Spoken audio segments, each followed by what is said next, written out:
Welcome to the Good Faith Podcast. I'm Curtis Chang with David French. And if that greeting sounds a little different than what you've been used to, it's because it is. Normally, David is the one welcoming listeners, but this podcast is a transition podcast. David, the last couple of weeks, we've been a little coy, haven't we? We have been. Because we've been trying to figure out exactly what was going to happen next. And now we know. So yeah, we've got the bottom line is the Good Faith Podcast continues, and That's it will right. continue. And you don't have to do anything for it to continue to come into your feed. Everything's going to seem totally the same, except Curtis is going to be hosting the podcast. So this is going to be Curtis Chang's Good Faith Podcast. Well, I think the actual title is going to be Curtis Chang and Friends. And part of those friends is David French. So it's true. This is not so much a passing of the torch. It's more like a shifting of the torch. So like my hand kind of gets pole position on the torch because I will be the host, but David will be a regular guest, a regular recurrent guest, minimally once a month. Hopefully we're going to get him maybe sometimes more than that. But David will get to continue our conversation.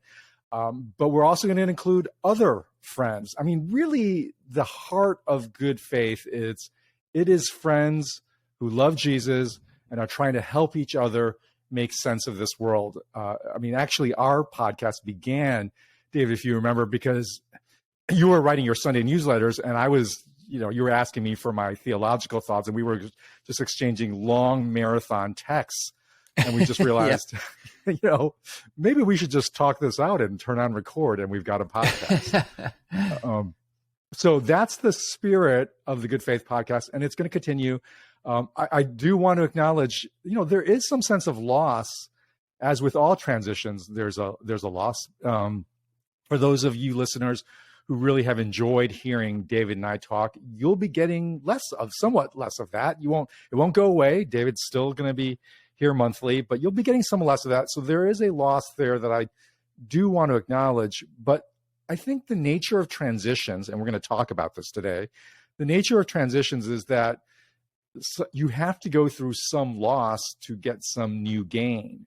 And the new gain that I believe is for all of you listeners is you're going to hear even more voices that represent that underlying spirit of good faith. You're going to hear more voices of me talking to friends who love Jesus, and together we're going to try to make sense of the world. So to give you two examples of friends that are going to be coming on, one is Nancy French, who is more than a friend to David,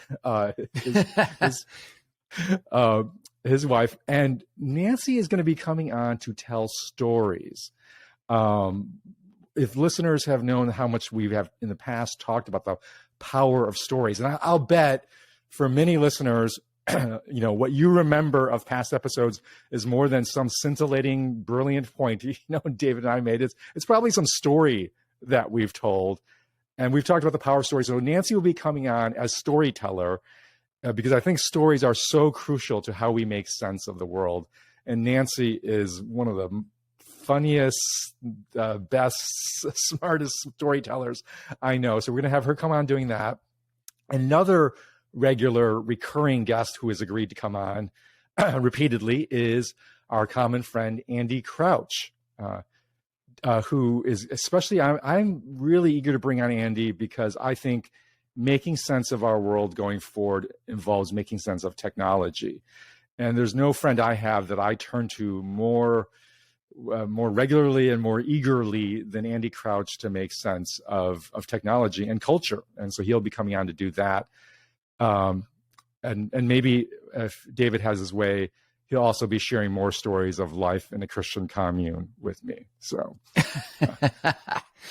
I'm still getting over, Curtis, I'm still having trouble getting over the fact that you guys not only were roommates, which is totally great and awesome and amazing, but what was it? You couldn't spend $10 without each other's consent? without telling each other what we were going to spend that $10 on. So it was like a monastic commitment to having all things in common. So I've got too much of that don't tread on me libertarian spirit to agree to such terms. Yes.